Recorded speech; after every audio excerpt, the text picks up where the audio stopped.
काय बोलणार याकडे सगळ्यांचं लक्ष. अमोल कोल्हेंनी दाखवलेले पुरावे खोटारडे. माझी प्रतिमा मलिन करून बदनाम केलं जात आहे. शिवाजीराव आढळराव पाटलांचं कोल्हेंच्या व्हिडिओला खेड तालुक्यात तहान आणखी वाढलेली. 15 गावांमध्ये टँकरने पाणी पुरवठा. 8 गावांचा पाण्यासाठी दाह. पश्चिम पट्ट्यातील 6 तर पूर्व भागातील 2 गावांना हवे पाण्याचे टँकर. नमस्कार, आपण पाहतात खेड टाइम्स. आजच्या बातमीपत्रात आपलं स्वागत. आता पाहूया सविस्तर वृत्त. सुरुवातीला शिरूर लोकसभा मतदारसंघाचे अपडेट. महाविकास आघाडीचे राष्ट्रवादी काँग्रेस शरदचंद्र पवार पक्षाचे शिरूर लोकसभेचे उमेदवार डॉक्टर अमोल कोल्हे यांच्या प्रचारासाठी बुधवारी 8 मे रोजी राष्ट्रवादी काँग्रेसचे संस्थापक शरद पवार शिरूर तालुक्याच्या दौऱ्यावर येणार आहेत. या सभेत शरद पवार काय बोलणार याकडे सगळ्यांचं लक्ष लागलं आहे. शिरूरमधील 5 कंदील चौकात बुधवारी दुपारी 1च्या सुमारास शरद पवारांची जाहीर सभा होणार आहे. या सभेला महाविकास आघाडीतील दिग्गज नेते उपस्थित राहणार आहेत.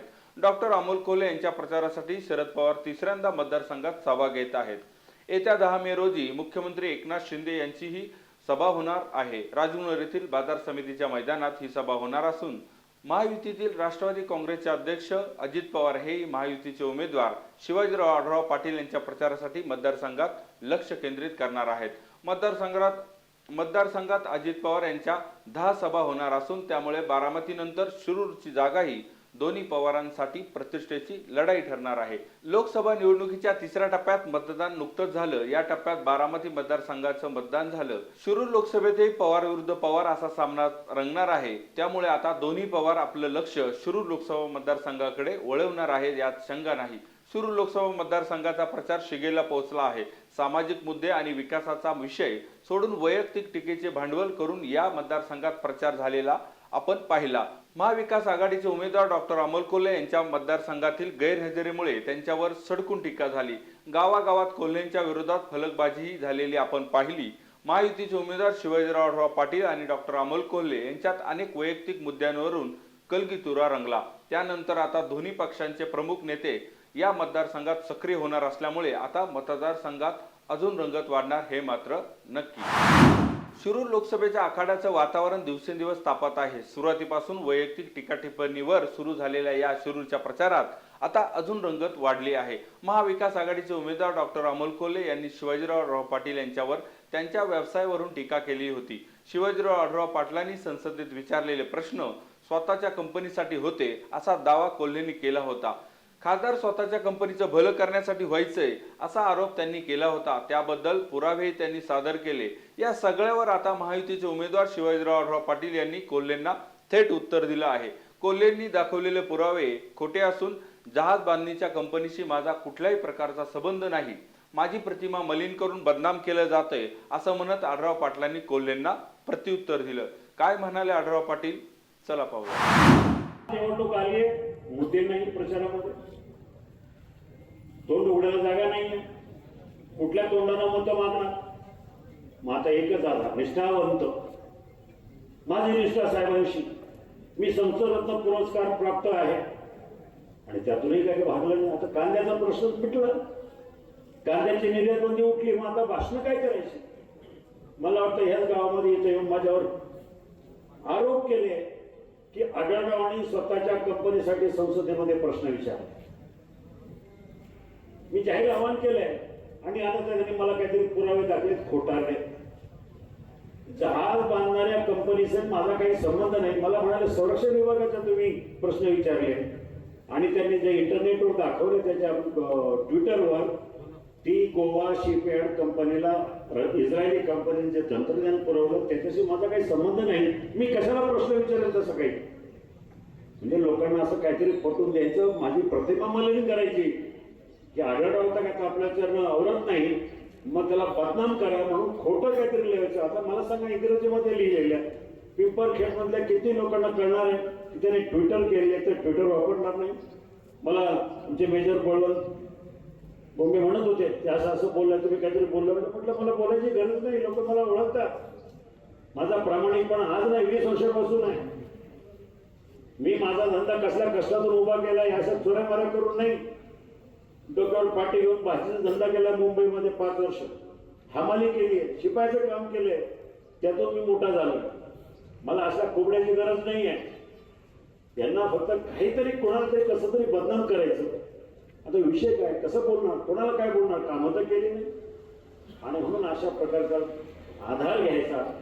आता त्यांच्याबद्दल एकच, मी साहेबांची एकनिष्ठ म्हणजे पवार साहेब ठीक आहे ना बरोबर, पण मी माझ्या जनतेशी एकनिष्ठ आहे. माझी निष्ठा माझ्या जनतेबरोबर आहे, शेतकऱ्यांबरोबर आहे, गोरगरिबांबरोबर आहे. त्यांच्यासाठी मला काम करायचं. मलाही संसद रत्न पुरस्कार मिळाला म्हणून का मी काम करायचं थांबलं? संसद रत्न पुरस्कार मिळाला म्हणून मुंबई मतदारसंघात फिरायचं नाही असं काही नाही. त्यानं काही आमचं पोट भरत नाही. त्यानं काही आम्हाला स्मशानभूमीला संरक्षण मिळतं पाहिजे, रस्ता पाहिजे, पाणी पाहिजे, समाज मंदिर पाहिजे, हे होत नाही आहे. आणि म्हणून मी आपल्याला सांगतो की गेल्या वेळेला आपण निवडून दिलं आणि 5 वर्ष हा मतदारसंघ पाठीमागे गेला. पुणे नाशिक रेल्वे हा प्रकल्प मी 13 वर्ष पाठपुरावा केला आणि आता मंजुरीचा मार्गावर आणून ठेवला. ती फाईल 5 वर्षापासून आहे त्या जागेवर केंद्रीय. आता बातमी आहे खेड तालुक्याच्या कोरड पडलेल्या घशाची. यंदा उन्हाळ्याचा चटका जास्त जाणवत असल्यामुळे खेड तालुक्याची तहान दिवसेंदिवस वाढत आहे. तालुक्यातील 23 गावांना पाण्यासाठी वणवण करावी लागत आहे. खेड तालुक्यात 3 धरणं असूनही पाणी टंचाईचे संकट दिवसेंदिवस भयान रूप धारण करत आहे. खेड तालुक्याच्या पूर्व आणि पश्चिम पट्ट्यातील काही गावांमध्ये पिण्याच्या पाण्याचा प्रश्न गंभीर होत चालला आहे. सध्या तालुक्याच्या पश्चिम पट्ट्यातील वाडा, टोकावडे, कारकुडी, वाशेरे, साकुर्डी, तळवडे, कोंडेबुद्रुक, गारगोटवाडी, वाळद, नायफड तसेच पूर्व पट्ट्यातील पूर, वरुडे, वापगाव, जळुके बुद्रुक, कनेरसर या 15 गावांना टँकरने पाणी पुरवठा सुरू आहे. त्यासाठी स्थानिक प्रशासनाने 8 खाजगी विहिरींचंही अधिग्रहण केलेलं आहे. पाण्याचं दुर्भिक्ष दिवसेंदिवस वाढत चाललं आहे. स्थानिक प्रशासनाकडे आता नव्याने 8 गावांचे पाण्याचे टँकर सुरू करण्याबाबतचे प्रस्ताव दाखल झाले आहेत.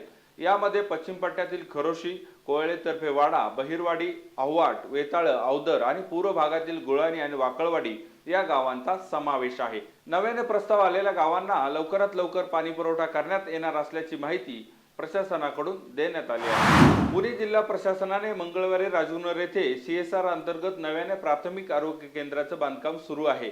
पुणे जिल्हा आणि तालुका आरोग्य विभागाच्या पथकाने या नव्या प्राथमिक आरोग्य केंद्र आणि पंचायत समितीच्या इमारतीच्या बांधकामाचा आढावा घेतला. यावेळी पुणे जिल्हा विभागीय आयुक्त डॉक्टर चंद्रकांत फुलकुंडवार, मुख्य कार्यकारी अधिकारी संतोष पाटील, अतिरिक्त मुख्य कार्यकारी अधिकारी चंद्रकांत वाघमारे, पुणे जिल्हा ग्रामीण विकास यंत्रणेच्या प्रकल्प संचालिका शालिनी कडू, चाकणच्या बॉश चेसिंग सिस्टीम इंडिया प्रायव्हेट लिमिटेड कंपनीचे HR प्रमुख उदयसिंह खरात, बॉश इंडिया फाउंडेशनचे प्रकल्प व्यवस्थापक सूरज जाधव, तहसीलदार प्रशांत बेडसे, गट विकास अधिकारी विशाल शिंदे, तालुका आरोग्य अधिकारी इंदिरा पारखी, पंचायत समितीच्या पाणी पुरवठा विभागाचे उपअभियंता खरात आदी सरकारी कर्मचारी उपस्थित होते. आता बातमी आहे मतदानाच्या पूर्व तयारीची. लोकसभेच्या निवडणूक मतदानाचा 3रा टप्पा नुकताच संपन्न झाला.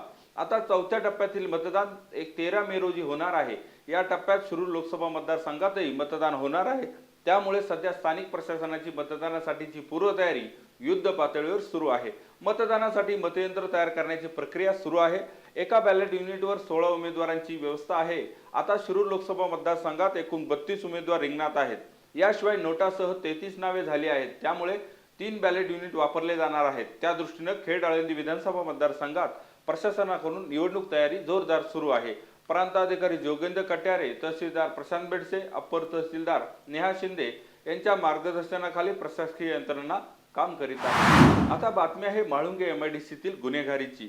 मोबाईलवर बोलत असताना दुचाकीवरून आलेल्या 3घांपैकी 2घांनी वाटचोरीच्या हातातील मोबाईल हिसकावला. आंबेठाण येथील आरू वस्तीवर 5 एप्रिलच्या रात्री हा प्रकार घडला. या प्रकरणी म्हाळुंगे MIDC पोलिसांनी 3घांना अटक केली आहे.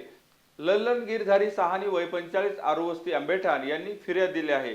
ललन साहानी यांच्या फिर्यादीवरून मंगेश संतोष शिंदे वय 19 राहणार कान्हेवाडी, संदेश संतोष पोखरकर वय 20, किरण रवींद्र बारवेकर वय 24 दोघे राहणार चासकमान असे अटक करण्यात आलेल्या 3घांची नावे आहेत. बातमीपत्रात वेळ झाली इथं थांबण्याची. पुन्हा भेटू पुढील बातमीपत्रात. धन्यवाद.